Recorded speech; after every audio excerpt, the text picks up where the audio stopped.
Hello and welcome to the Aussie Cousins Wrestling Show. I am Chris Apples and this is Mikey Spence, and we're going to do the first of our deep dives today. So we all know that the NXT Women's Division is absolutely cooking with some incredible top line talent and some younger ones coming through as well.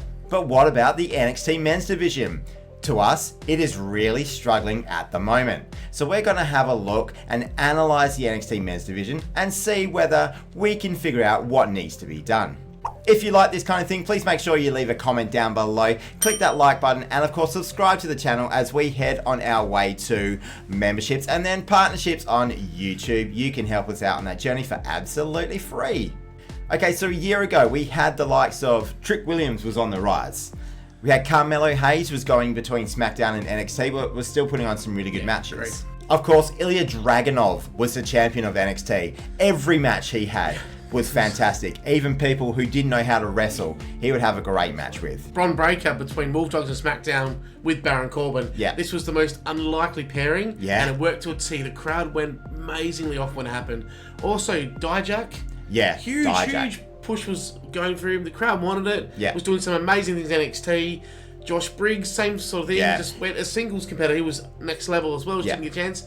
Over Femi, still going strong, but he's there. Dragon Lee was between SmackDown and NXT. But he still have matches. Really good matches. Joey Gacy, bit of a quirky sort of character, but working absolutely great. Noam Dar made the Heritage Cup relevant and really good. Wesley as a face coming from injury did really well.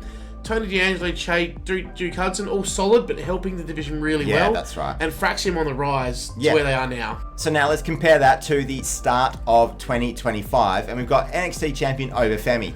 Fantastic. That's who needs to be champion right now. And generally, when he puts on a match on the big stage, it usually works. But then you've got him facing main roster guys, Grayson Waller and Austin Theory. Fantastic match, by the way. Works well. Nothing wrong with the match not at all. Yeah.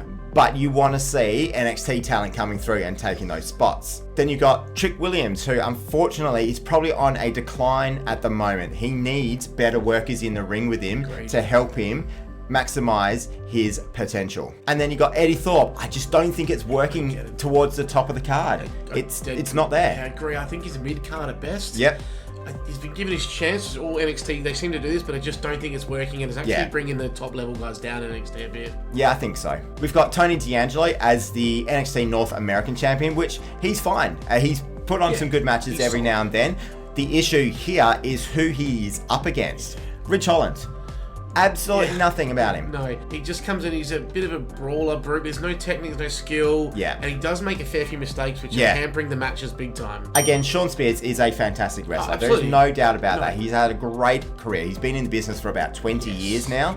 But the issue is, he's probably miscast as a character. I don't think he works as this serious character. He is very good as a bit of a cocky heel, or someone who the fans want to get behind. This serious, dour character, it doesn't work for his persona at all. He's lucky. He's good at manipulating people in a quirky sort of way, getting them to believe him and they're not. You know? But not in a serious kind of way. I don't think it works at all. And then we've got other things like Lexus King is there with the Heritage Cup. He's faced Charlie Dempsey, obviously, recently. He got that off Charlie Dempsey as well. And then you've got things like Wesley being a heel rather than his very popular face character.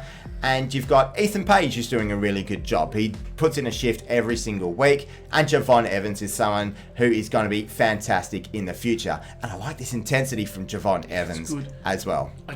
Wesley is a face. Everywhere he went, he was over. No matter if he had a bad night or a good night, he's over. Yeah. Ethan Page is working to the absolute most professional he can. He's a really good guy. Javon Evans, I love the change and the aggression. But it's still a face, but the aggression he's showing is really good. So now let's have a look at the newcomers that are coming into the NXT Men's Division. We saw at Vengeance Day, they had the arrival of this new mystery group. We'll see if they get a name at some point soon. So we've got Dion Lennox. We've seen him in the ring. He's actually pretty good. Does some interesting things in the ring.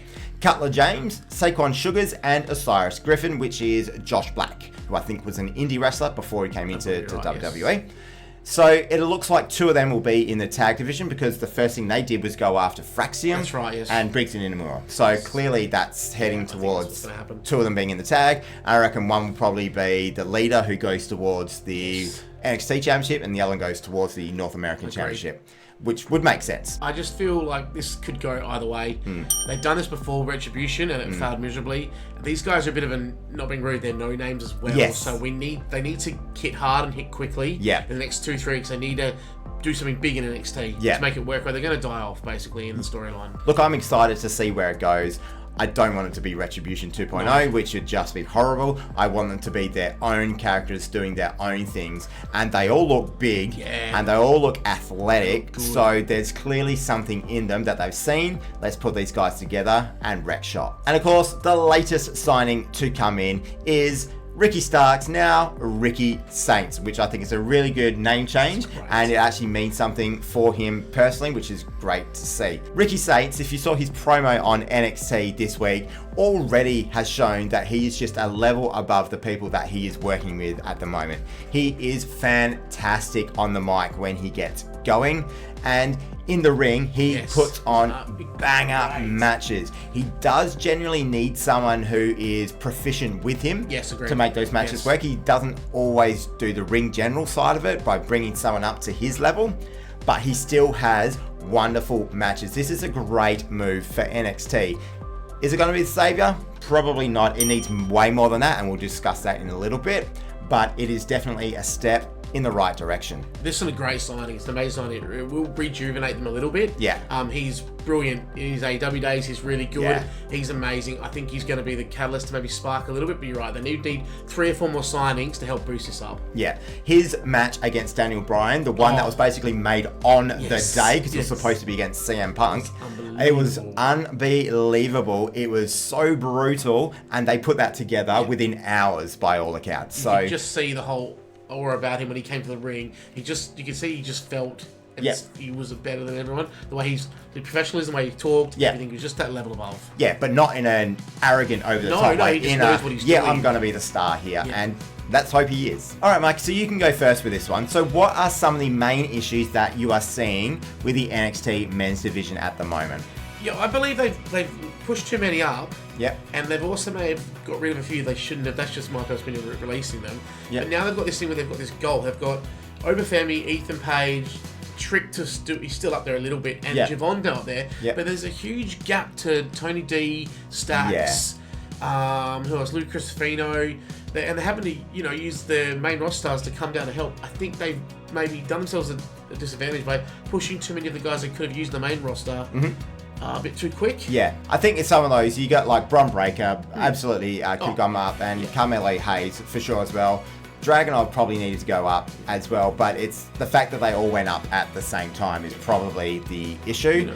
They all went up officially in the draft from last year, but obviously Hayes and Breaker had matches on SmackDown before then. We know why Joe Gacy went up to help the White Six. Joe Gacy as well, that's the other one I was thinking. Dragon Lee, I don't think maybe should have gone up so quick, because it looks like he's been stuck now in that limbo area. Releasing those 2 guys to the main roster too quick doesn't help them in a way. Dragon Lee's a great shout actually, because he was fantastic in NXT, and he was the one that you could absolutely guarantee was going to put on a great match pretty much with anyone who was in the ring with. A big guy, sure, he'll bump around. Someone who can match his lucha style, he will throw them around. So I think that is probably one that's gone under the radar a bit with one of the issues for NXT. Also, like the Cruz del Toro and Joaquin Wild, maybe bring him back down to NXT for a while, just to help that mid-car range. They're flyers, they get people going, just to, that's all. They moved up and they're not doing a lot. And the other ones aren't doing a lot. Should be in NXT. Not every week, but every second, third week, get them involved. So who are some of the people that we can see that can bring the NXT men's division out of the doldrums at the moment? I believe Javon Evans is the big one. I still think Ethan Page can do it. I'm fully on board with his persona, what he's doing. I hope that Lucas, Crisafino, and Stacks can raise a bit. They need to. Problem is, I don't see many others than that at the moment. Charlie Dempsey is good technical wrestler, but he just doesn't have a character. It's a bit of a worry for me at the moment. And I think Gallus is a good point there, that they're not going to be popular, they're not going to be that great, but what they do is they are very good technical wrestlers, and they bump around a lot. So they make other people look fantastic by the way they move around the ring. There's some people do find them boring, and I do find them a little bit boring at times. But in terms of what they do inside the squared circle, they actually do really good work, and they make their opponents look good. They can help. They bring a lot of heat themselves too. So they can bring that. If you want to turn someone to a babyface it works really well with them because they bring natural heat no matter what. Now, what do you think about things like having main roster stars come down, either the way Theory and Waller did, or should it be something like what Dijak and Baron Corbin did it last year? I think they need to keep it like they're doing it, not every single week.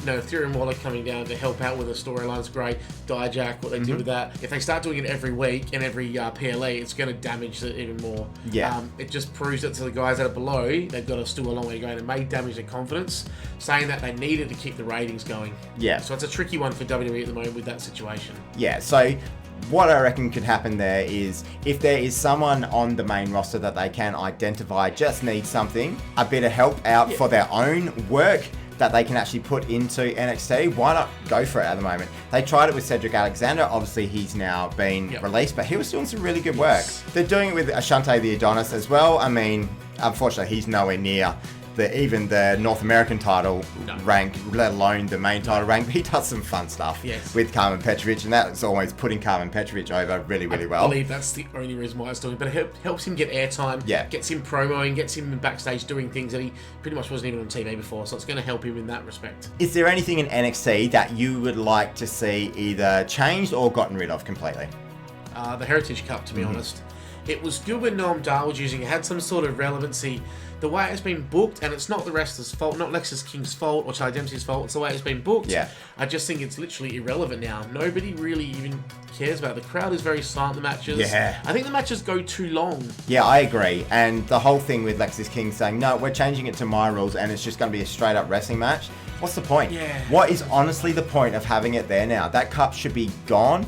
It needed to have its own special thing to be wrestled every now and then. Every 2 or 3 PLEs are special. They come out with a cup just sitting on the side. Yeah, exactly. Which I think was for the original design of the cup, was that it's just every now and then people wrestle for it. But I don't think it should be done the way it is. It's featured almost every single week, and the crowd don't care. It's like a filler. They go time to go get drinks and food or something. Exactly. And this is the NXT crowd who pop at everything.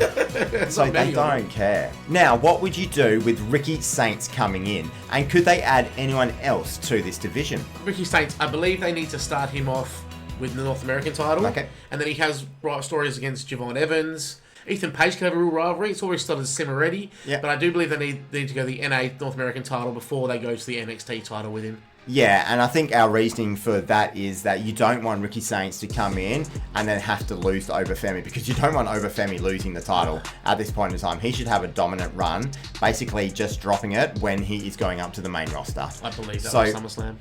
Yeah, okay. That's very interesting, because they do like to do those promotions or bring people back around the SummerSlam time. So that's where we would like to see Ricky Saints head into the North American title. And another reason for this, Tony D'Angelo is doing fine work. It has been the people he's been wrestling against, I think, is the main issue. But quite often when the NXT men's division is on top of its game is when the North American Championship is being defended every week in really, really good matches, banger matches. Wesley, then Dragon Lee, then Femi for a year, just putting on the most ridiculous matches you've ever seen in your life. So that is where I think the men's division actually is at the best, is when that championship is leveling up to just behind the main championship. Yeah, great. That's what they've done for years when they've had the talent and had the sort of the structure at the moment. Okay, and the last thing, we have gone through the men's division and what we think could help it and what we think they could change. But now, what are your thoughts on the women's division in NXT? Honestly, I think it's the best division in the actual entire wrestling world at the moment. The talent they got, even the women coming through are amazing. Even the likes of Carmen Petrovic, Jada Parker, they're all coming through really good. Like they've got at least 4 or 5 years of development that's there ready to come through. Yeah, I just hope they don't focus on the group of them and that they try and use them like they've been doing. You see them, they have 3 or 4 matches of women's and then 2 of men's. Yeah. And they're giving the ones that are just below the mid-card a chance to shine, which is good at the moment. Yeah, exactly. There's a lot of people on that roster that they are giving stories to who aren't anywhere near even the North American title, let alone the NXT Championship, and yet they're getting stories on the roster. And that is when your division is at its healthiest, when there are people wrestling matches that aren't for titles, but they mean something. Yeah. And that's not what is happening in the men's division. No, so that is the difference between the two. Okay, thank you so much for watching. And as we said, if you like this kind of thing, please leave us a comment down below if there's any other issue that you would like us to tackle. And of course, hit that like button and subscribe to the channel. That helps us out for absolutely free. We are on our way to partnerships and memberships, which will be hopefully at some point this year. And of course, the most important thing from us is we hope that everyone out there has a wonderful day.